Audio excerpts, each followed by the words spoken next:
અમરેલીની પાટીદાર સમાજની દીકરી પાયલ ગોટી કે જેનું સરઘસ કાઢવામાં આવ્યું અને સરઘસ બાદ લગભગ 13 થી 14 દિવસ બાદ 3 જેટલા પોલીસ કર્મચારીઓને સસ્પેન્ડ કરવામાં આવ્યા.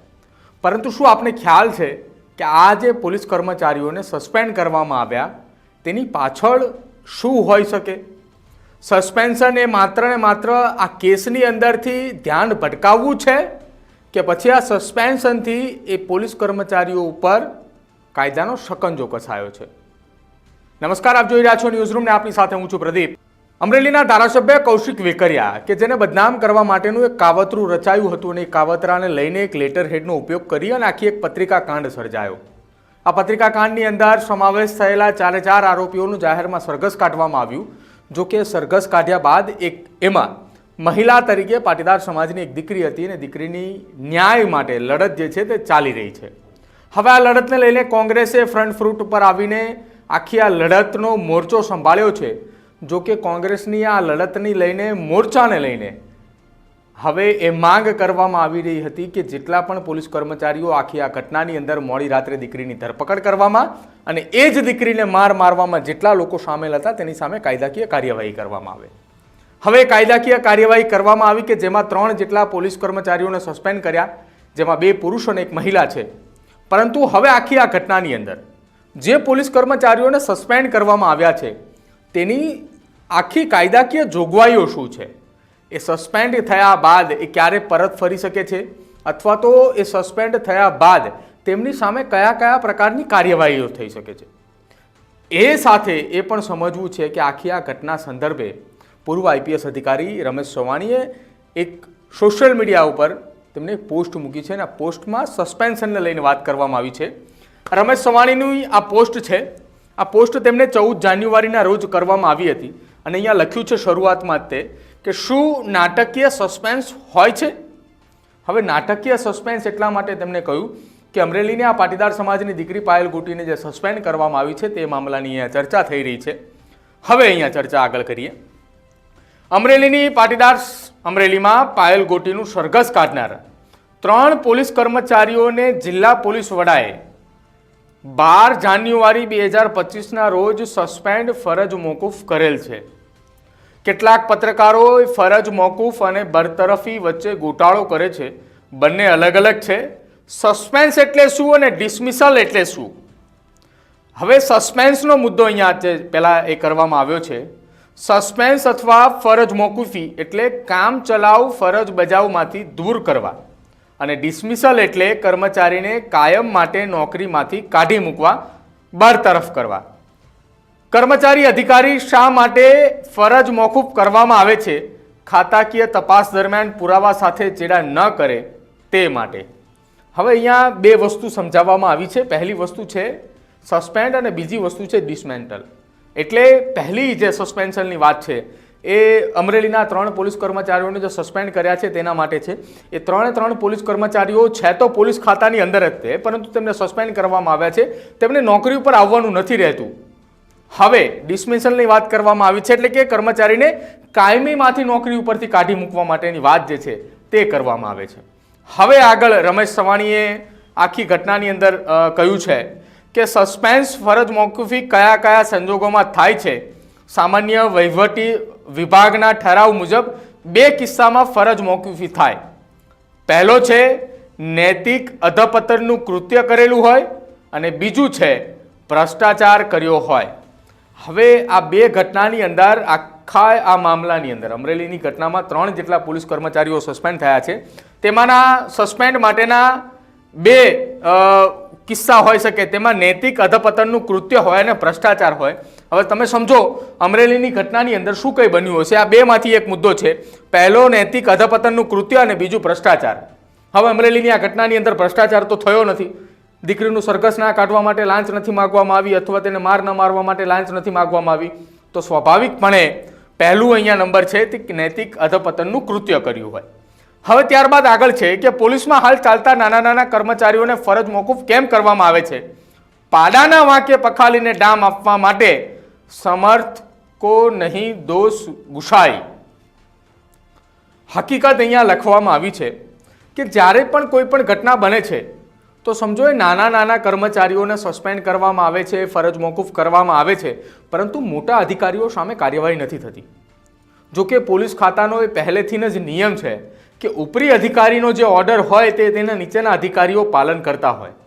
રાજ્યના ગૃહમંત્રી આદેશ આપે તો રાજ્યના ડીજીપી કામ કરે છે, ડીજીપી ઓર્ડર કરે તો તેની નીચેના તમામે અધિકારીઓ કામ કરે છે, તમામે અધિકારીઓ નીચેના ઓર્ડર કરે તો રેન્જ આઈજીઓ કામ કરે છે, રેન્જ આઈજીઓ ઓર્ડર કરે તો તમામે જિલ્લા પોલીસ વડા અને પોલીસ કમિશનર કામ કરે છે, જિલ્લા પોલીસ કમિશનર અને જિલ્લા પોલીસ વડા આ બંને ઓર્ડર કરે તો નીચેના ડીવાયએસપી અને ડીસીપી કક્ષાના અધિકારીઓ કામ કરે છે, તે ઓર્ડર કરે તો પીઆઈ કક્ષાના અધિકારીઓ કામ કરે છે, પીઆઈ કક્ષાના અધિકારીઓ ઓર્ડર કરે તો પીએસઆઈ અને પીએસઆઈ બાદ એએસઆઈ અને ત્યારબાદ હેડ કોન્સ્ટેબલ, કોન્સ્ટેબલ કક્ષાના અધિકારીઓ આખા આ મામલે કાર્યવાહી કરતા હોય છે. પરંતુ ઓર્ડર તો ઉપરથી પાસ થયો હોય, આ સ્વાભાવિક છે પોલીસ ખાતાના નિયમ પ્રમાણે. હવે અહીંયા આગળ લખ્યું છે કે સસ્પેન્સ કયા નિયમ મુજબ થાય છે. ગુજરાત રાજ્ય સેવા નિયમ 1971માં દરેક કર્મચારી અધિકારીને લાગુ પડે. નિયમ નંબર 3(1) મુજબ દરેક કર્મચારી અધિકારીએ સંપૂર્ણ પ્રામાણિક રહેવાનું છે. બીજા નંબરની વાત છે ફરજ પ્રત્યે નિષ્ઠા કેળવવાની છે. અને ત્રીજા નંબરનું કામ છે સરકારી કર્મચારીને ન છાજે તેવું કશું કરવાનું નથી. આ સસ્પેન્શનના નિયમો જે છે તે અહીંયા આપવામાં આવેલા છે. હવે આગળ પોલીસ ઇન્સ્પેક્ટર એટલે કે પીઆઈ અને તેનાથી નીચેના દરજ્જાના પોલીસને મુંબઈ પોલીસ શિસ્ત અને અપીલ નિયમ 1956 હેઠળ સજા થાય છે. બાકીના ઉપલા દરજ્જાના પોલીસ અધિકારીઓને ગુજરાત રાજ્ય શિસ્ત અને અપીલ નિયમ 1971 હેઠળ સજા થાય છે. આઈપીએસ આઈએએસ અધિકારીઓને ધ ઓલ ઇન્ડિયા સર્વિસ એટલે કે ડિસિપ્લિન એન્ડ અપીલ રૂલ્સ 1969 હેઠળ સજા થાય છે. હવે આ ઘટનાની અંદર જેટલા પોલીસ કર્મચારીઓના હોદ્દાઓ બનાવવામાં આવ્યા છે તેના પ્રમાણે સજાની જોગવાઈઓ અને એ જે નિયમો છે તે અહીંયા આપવામાં આવેલી છે. સજાની જોગવાઈઓ અને નિયમો તેમાં આપણે બતાવી કે પીઆઈ કક્ષાના અધિકારીઓ હોય તેમણે મુંબઈ પોલીસ એક્ટ હેઠળ કાર્યવાહી થાય છે. ત્યારબાદ પીઆઈથી ઉપરના અધિકારીઓ અને આઈપીએસ આઈએસથી નીચેના હોય તેમને ગુજરાત રાજ્યના પોલીસ અધિકારીઓના જે નિયમ હોય તેના અનુસંધાને તેમની સજા થાય છે. આઈપીએસ અને આઈએસ કક્ષાની વાત હોય તો તેમાં આખા દેશની જે છે તે વાત સમાવેશ કરવામાં આવતી હોય છે. હવે આગળ અહીંયા લખવામાં આવ્યું છે કે સસ્પેન્ડ થાય એટલે ખાતાકીય તપાસ થાય.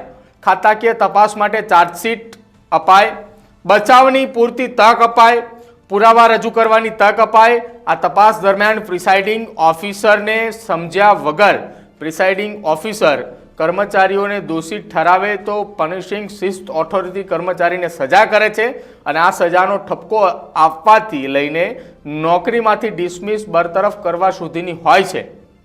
હવે આ ફકરાની અંદર મતલબ આ જે લાઈન અહીંયા લખવામાં આવી છે આની અંદર એ સંપૂર્ણ માહિતી આપવામાં આવેલી છે કે આખી આ ઘટનાની અંદર પ્રિસાઇડિંગ ઓફિસર જે છે તે તપાસ કરતા હોય છે. હવે અમરેલીની ઘટનાની અંદર પ્રિસાઇડિંગ ઓફિસર કોણ છે એ આગળ આ તપાસની અંદર માહિતી સામે આવી શકે તેમ છે. હવે અહીંયા છે કે શું નાટકીય સસ્પેન્સ હોય છે. આ સવાલ જે છે તે પૂર્વ આઈપીએસ અધિકારી રમેશ ચવાણીનો છે. હવે આની અંદર એ પણ લખ્યું છે હા અમરેલી એસપીનો વાંક હતો છતાં 3 નાના કર્મચારીઓને ફરજ મોકૂફ કર્યા તેને નાટકીય સસ્પેન્સ કહી શકાય. નાટકીય સસ્પેન્સ લોકોની આંખમાં ધૂળ નાખવા, લોકોને મૂર્ખ બનાવવા અને સાથે જ લોકોનો રોષ ખાળવા માટે હોય છે.